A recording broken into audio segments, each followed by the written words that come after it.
ఇప్పుడు దాకా భారతదేశ చరిత్రలో ఓట్ల చోరీ అన్నది ఇప్పుడు దాకా మనం ఎప్పుడు కూడా వినలేదు. ఓట్ల చోరీ అన్నది ఎప్పుడు వినలేదు.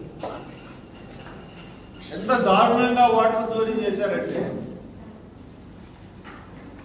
ఒక ఇంట్లో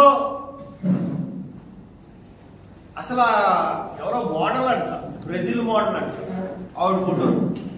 ఆవిడ బ్రెజిల్ దేశం నుంచి నా ఫోటో ఓట్ల కింద ఎక్కున్నారు ఏంటని పోషించారు. అంటే ఎలక్షన్ కమిషన్ ని కంప్లీట్ గా గ్రిప్లో పెట్టుకుని 65,000 ఓట్లని రాహుల్ గాంధీ ఈ బోగస్ ఓట్లు అని చెప్పి బీహార్లో తీసిన తర్వాత కూడా 63 లక్షలు, హర్యానాలో హైడ్రోజన్ బాంబ్ అని చెప్పి వెళ్తాడు.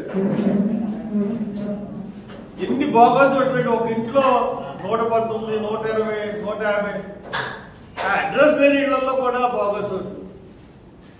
ఏళ్ళు 3-4 విడతలు ప్రచారం కింద పెట్టుకుని ఇష్టాసారంగా చేసి ప్రతి ఎలక్షన్స్ లో కూడా 20% ఓట్లు కలుపుకుని నెగ్గుతున్న ఈ పరిస్థితుల్లో బీహార్ ఎలక్షన్ అన్నది మరి ఏం చెప్తాదో ఉందో అన్నది రేపు చూడాలి. అంటే ఎగ్జిట్ పోల్స్ అన్ని కూడా మళ్ళీ ఎన్డీఏ వస్తున్నా చెప్తున్నా కానీ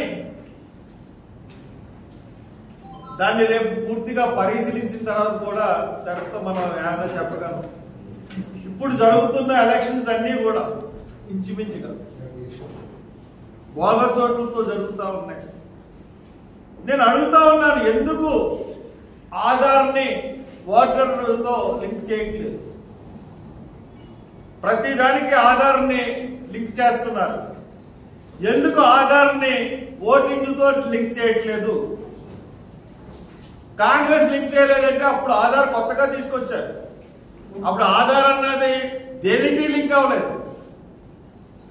ఆధారు బ్యాంక్ అకౌంట్లకి లింక్ అవ్వలేదు, లేకపోతే దేనికి లింక్ అవ్వలేదు, మొబైల్ ఫోన్లకి లింక్ అవ్వలేదు, బ్యాంక్ అకౌంట్ దేనికి లింక్ అవ్వలేదు. ఇప్పుడు ప్రతి దానికి ఆధార్ లింక్ చేస్తున్నప్పుడు ఓటర్ల ఐడికి ఆధార్ ఎందుకు లింక్ చేయకూడదు?